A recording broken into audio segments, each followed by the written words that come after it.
트럼프 대통령이 한국 등 일부 국가를 지목하면서 공정한 대우를 받길 원한다고 언급했습니다. 한미 간 협상이 막바지에 접어든 상황에서 발언의 배경에 관심이 쏠리고 있습니다. 연방정부 셧다운이 지속되고 있습니다. 주말인 내일 전국에서 길거리 시위가 예고되면서 긴장감이 고조되고 있습니다. 제52회 로스앤젤레스 한인축제가 어제 서울국제공원에서 막을 올렸습니다. 주말까지 이어지는 이번 축제에는 역대 최대 인파가 집중될 것으로 전망되고 있습니다. 라스베이거스 경찰국이 대규모 인신매매와 돈 세탁에 관련 용의자 4명을 체포했다고 발표했습니다. 체포된 용의자 중에는 한국 국적자도 포함된 것으로 확인됐습니다. 딥페이크 범죄가 교육기관으로 침투하고 있습니다. 한 10대 소년은 자신의 사진으로 가짜 누드 사진을 만들어낸 AI 소프트웨어 개발사를 상대로 소송을 제기했습니다. 메디케어를 이용 중이신가요? 2026년 아스티바 헬스 플랜으로 월 185불 파트비 보험료를 지원받을 수 있습니다. 자세한 내용은 1888-688-8584로 문의하세요. 2026년 아스티바 헬스 플랜은 식료품과 일반 의약품 비용으로 연체례 2,880불까지 혜택을 드립니다. 사용하지 않은 금액은 다음 달로 2월됩니다. 자세한 내용은 1888-688-8584로 문의하세요. 매일 아침 마리아, 샘, 알렉스, 에이미는 단지 비즈니스를 하는 게 아닙니다. 꿈을 만들어가고 있죠. CBB는 각 비즈니스의 이야기를 알고 고객 한 분 한 분께 꼭 맞는 솔루션을 제공합니다. 저희가 만드는 것은 단지 금융거래 관계가 아닙니다. 고객 한 분 한 분과의 파트너십입니다. CBB and me. CBB and me. CBB and me. CBB뱅크, 고객 한 분 한 분을 위한 금융 파트너십을 만듭니다. 늘 가족이 먼저였던 당신. 늘 우리가 먼저였던 당신. 그런 부모님의 건강을 위해 서울 메디칼 그룹이 준비했습니다. 더 많은 의사, 더 다양해진 서비스, 더 커진 네트워크로 당신의 건강을 먼저 생각합니다. 사랑하는 마음으로 가족처럼 SMG. 시청자 여러분 안녕하십니까? KBS 아메리카 뉴스입니다. 트럼프 대통령이 한국 등을 지목하면서 공정한 대우를 받길 원한다고 말했습니다. 한미 간 협상이 막바지에 접어든 상황에서 이런 발언의 배경에 관심이 쏠립니다. 김경수 기자가 보도합니다.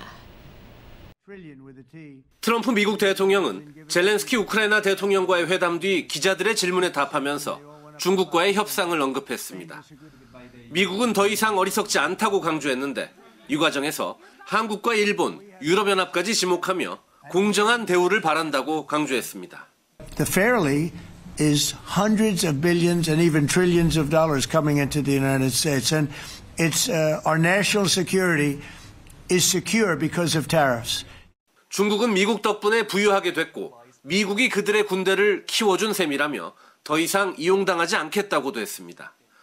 다만 미중 협상에 있어 미국이 매우 강력한 위치에 있고 중국이 157%의 관세를 원하지 않을 것이라며 자신감을 내보였습니다. 트럼프 대통령은 중국과 대화는 계속하고 있다며 이달 말 APEC 정상회의를 계기로 한국에서 시진핑 중국 국가주석과도 만날 것이라고 거듭 확인했습니다. 이를 위해 미중 양국 경제수장은 본격적인 회담 의제 조율에도 나섭니다. We hope that China will show the respect that we have shown them, and I am confident that President Trump, because of his relationship with President Xi, will be able to get things back on a good course.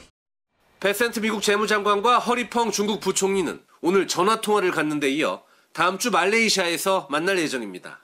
미중 소통 채널이 다시 가동되는 만큼 한국에서 열릴 미중 정상회담을 계기로 양국 관계가 개선될 수 있을 것이란 긍정적 전망도 나옵니다.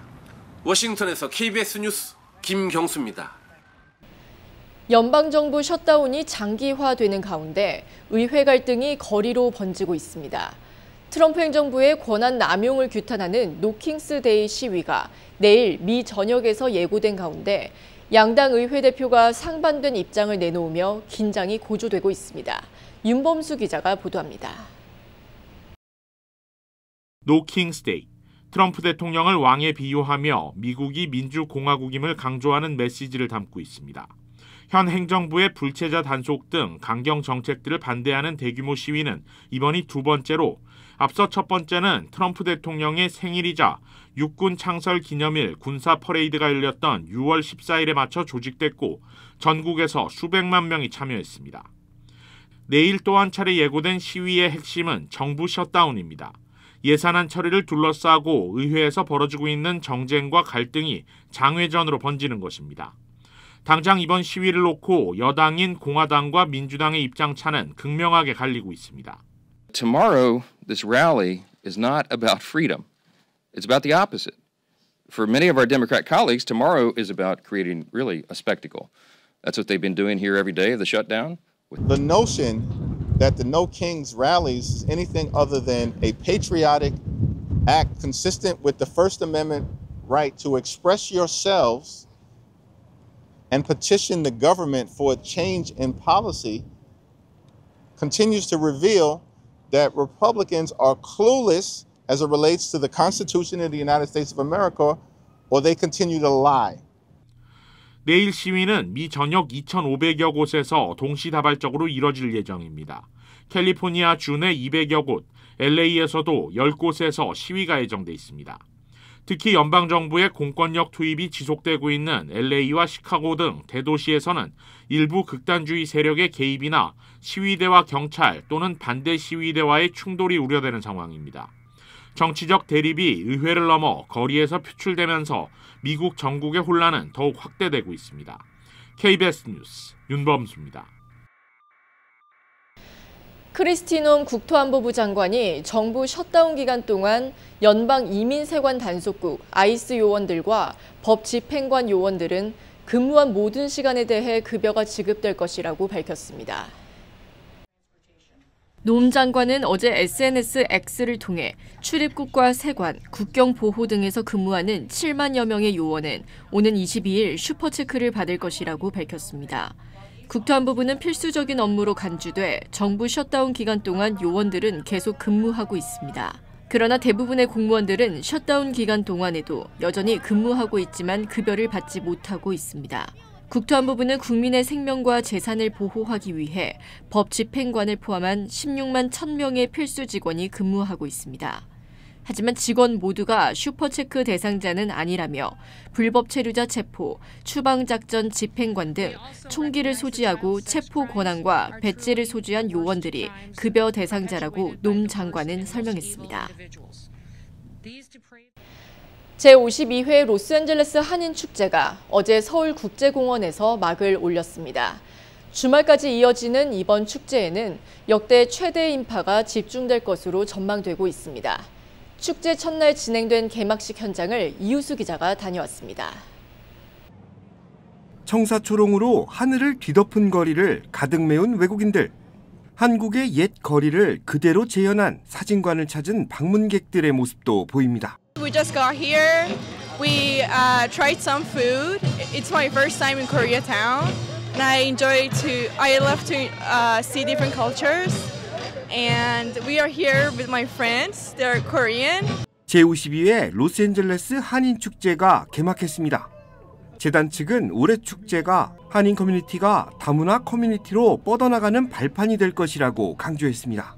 한국 분들은 많이 좀 외국 분들이 많이 이제 인트루스가 많거든요. 그래가지고 이제 축제를 미국에서 제일 큰 한인 축제를 만들고 싶어서 열심히 일하고 있습니다. K문화 확산에 따라 한국과 관련된 다양한 경험을 즐길 수 있는 대표적인 장소를 만들겠다는 것이 목표입니다. K-컬처, 한국 음식, 문화뿐만 아니라 다양한 K 콘텐츠가 많은 인기를 얻고 있습니다. 그래서 올해 축제는 한인 축제가 아니라 LA를 대표하는 축제가 되기를 저는 간절히 바라고 있습니다. 개막식에는 김영환 총영사, 로버트한 한인회장, 정상봉 한인 상공회의소장 등 한인 커뮤니티를 대표하는 인물들은 물론 로스앤젤레스 캐런베스 시장과 각 지역구 의원들이 참석해 축하를 전했습니다. I want the community to know how important they are to the city of Los Angeles. I was here when Koreatown was first being formed. And to know that we brag and say that there are more Koreans here in Los Angeles than anywhere outside of Seoul. There's so much food, K-pop culture, so much other entertainment. Come and join us right here in Normandy and Olympic. It's always the best festival in the city of Los Angeles every year right here in Seoul International Park. It's something that I grew up with. 축제 현장에는 다양한 부스가 자리 잡고 있습니다. 야마바 리조트는 축제 현장에서 판매되고 있는 다양한 K푸드와 주류를 즐길 수 있는 초대형 부스를 운영하고 있고, 캘리포니아 복권국은 경품 추첨 기회를 제공하며 방문객들을 맞이하고 있습니다.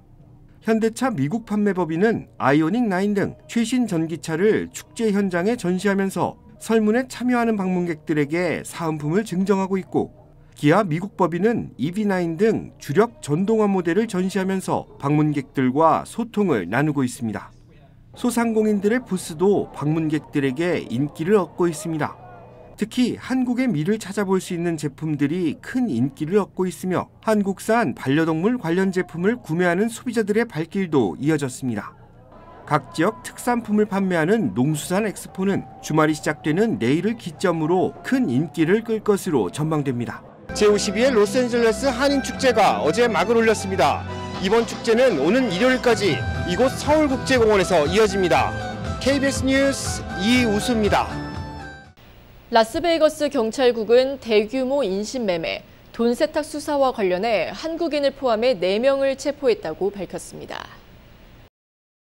오늘 라스베이거스 경찰국 발표에 따르면 이번 불법 운영 조직과 관련해 체포된 사람들은 중국 국적자 3명과 한국 국적자 27살 황지섭 등 모두 4명입니다.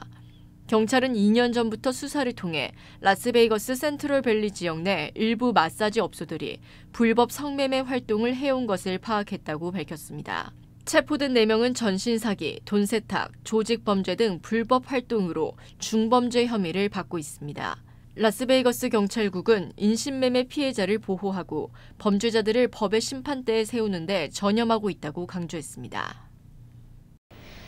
AI 시대에 접어들면서 딥페이크와 범죄 문제가 학교 깊숙이 침투하고 있습니다.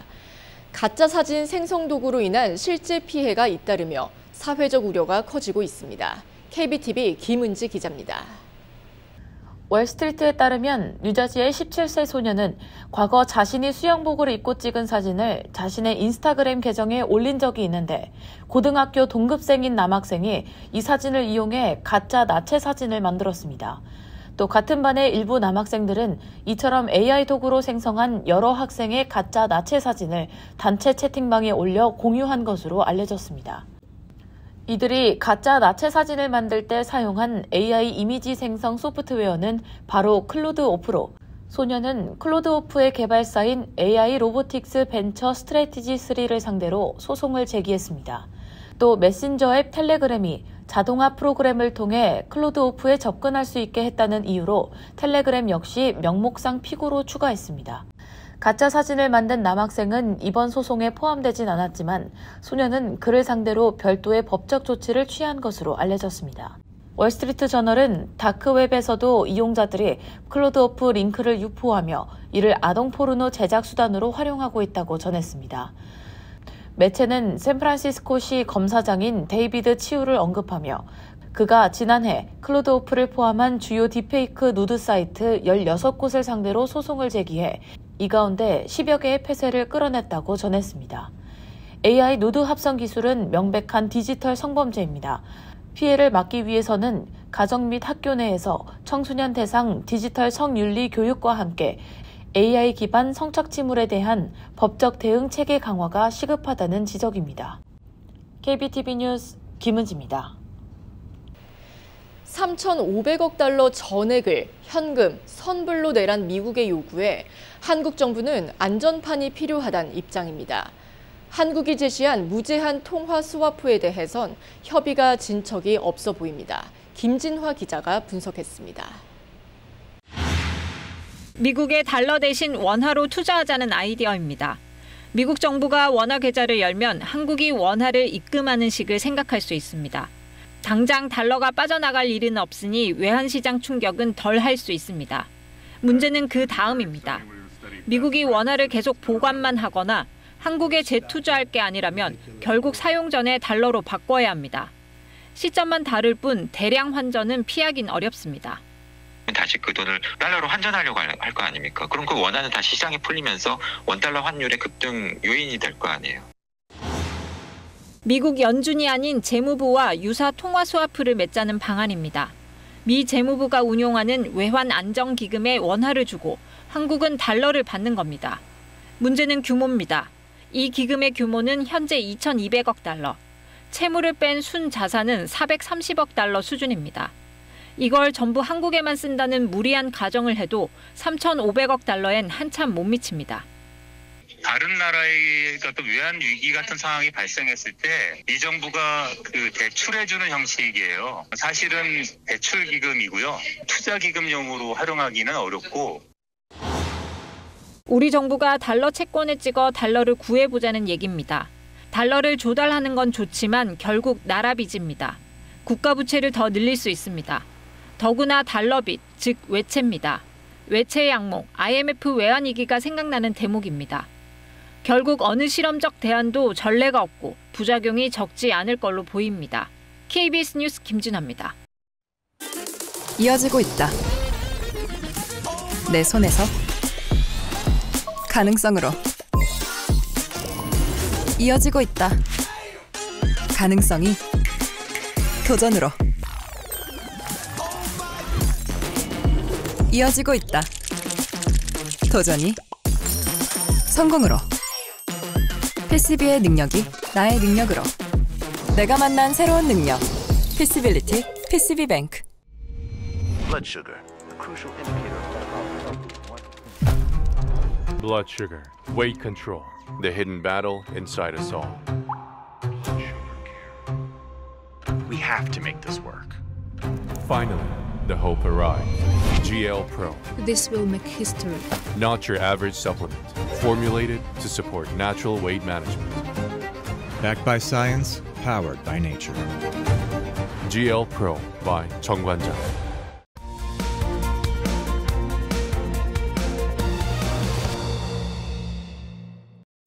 이슈 인사이드 시작합니다. 고 김상필 씨, 그의 또 다른 이름은 필립 클레이입니다. 27년간 살아온 미국에서 추방된 지 6년 만에 그는 한국에서 스스로 생을 마감했습니다.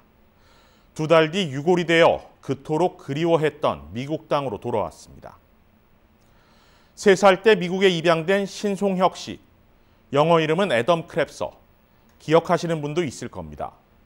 이제 50대가 된 신 씨는 추방 이후 미국 내 가족들과 조금이라도 가까이 있고자 멕시코로 이주했다가 최근 다시 한국으로 돌아간 것으로 알려졌습니다.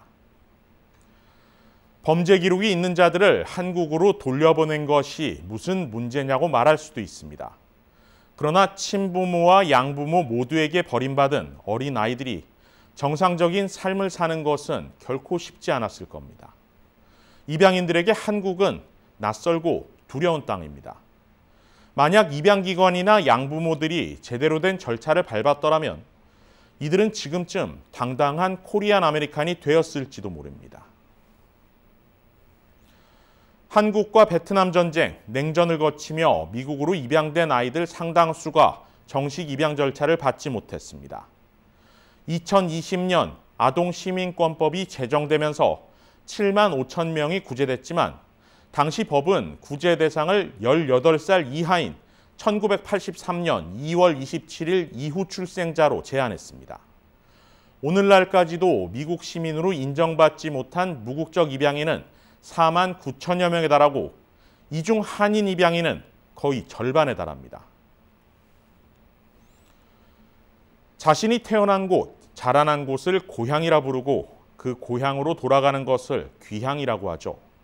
조국, 고국, 모국, 역시 말은 다르지만 같은 의미죠. 그런데 부모에게서 버림받고 내 나라라고 믿었던 곳에서도 외면받은 이들에게 고향은 어디고 귀향은 어디로 향해야 할까요? 누가 이들을 품고 어디에서 그들을 받아줘야 할까요? 과거 한 한인 입양인의 말입니다. 한번 들어보시죠. There has to be accountability on the Korean side. There has to be accountability on the American side. There has to be understanding and education. There has to be compassion for the kids. You know, we didn't have control of our situation as being adopted.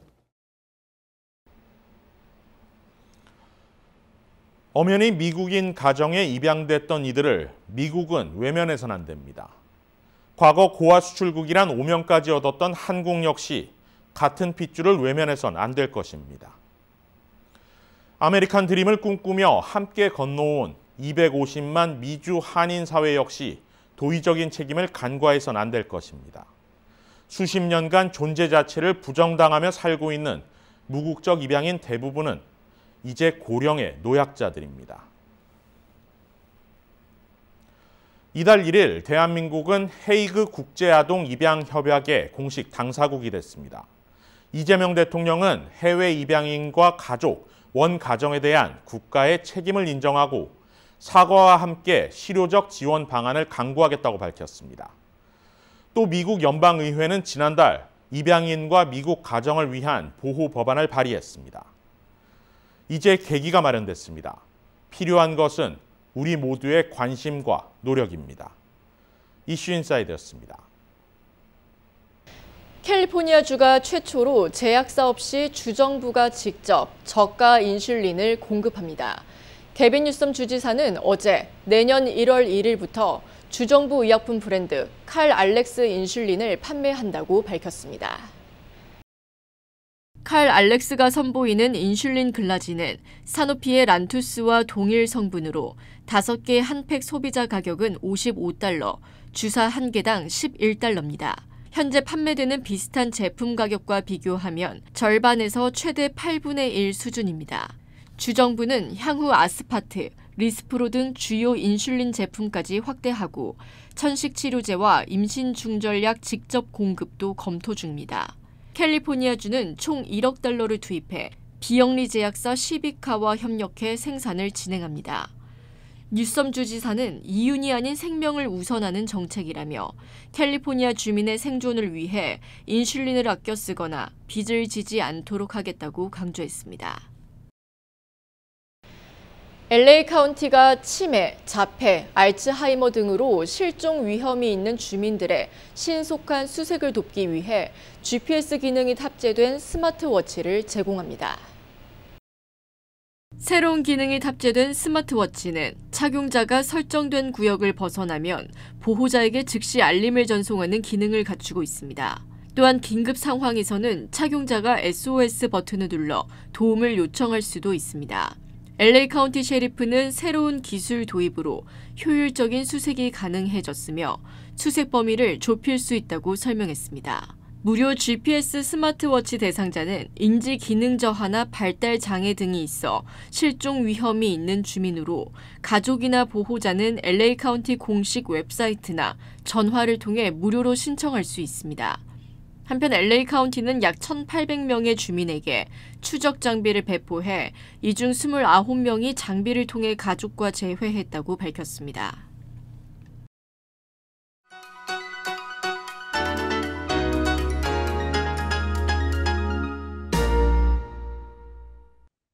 주식시장은 오늘 상승했습니다. 어제 약세를 하루짜리 반짝 하락으로 끝내고 랠리 모드를 가동시켰는데요. 이틀 오르고 이틀 엇갈리고 어제 하루 떨어진 이번 주는 10주 만에 가장 크게 폭등한 주로 마무리됐습니다. 결국 지난주 폭락세는 이어지지 않고 한 주 동안의 숨고르기로 끝났습니다. 다우존스와 S&P 500이 각각 지난주 낙폭의 60%와 70%, 그리고 내스닥이 80% 이상을 회복하는 놀라운 모습을 보였습니다. 어제 각각 6개월과 3년 최저치를 찍었던 10년 만기와 2년 만기 국채금리는 모두 반등했고 5일 연속 사상 최고치를 갈아치운 금값은 이번 주를 무려 17년 만에 최고의 주로 기록했습니다.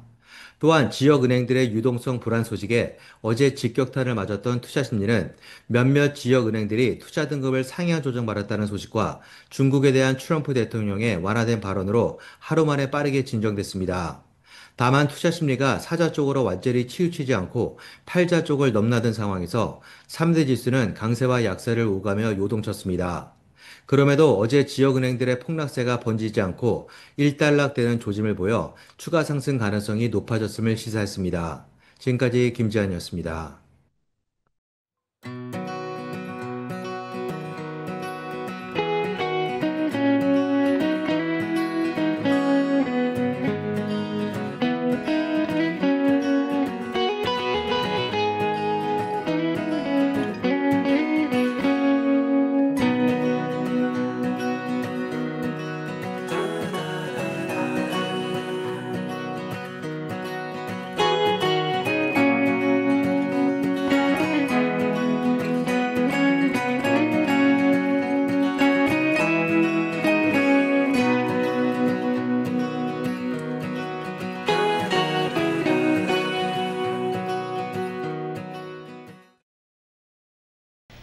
KBS 아메리카 뉴스 오늘 소식은 여기까지입니다. 편안한 주말 보내시기 바랍니다.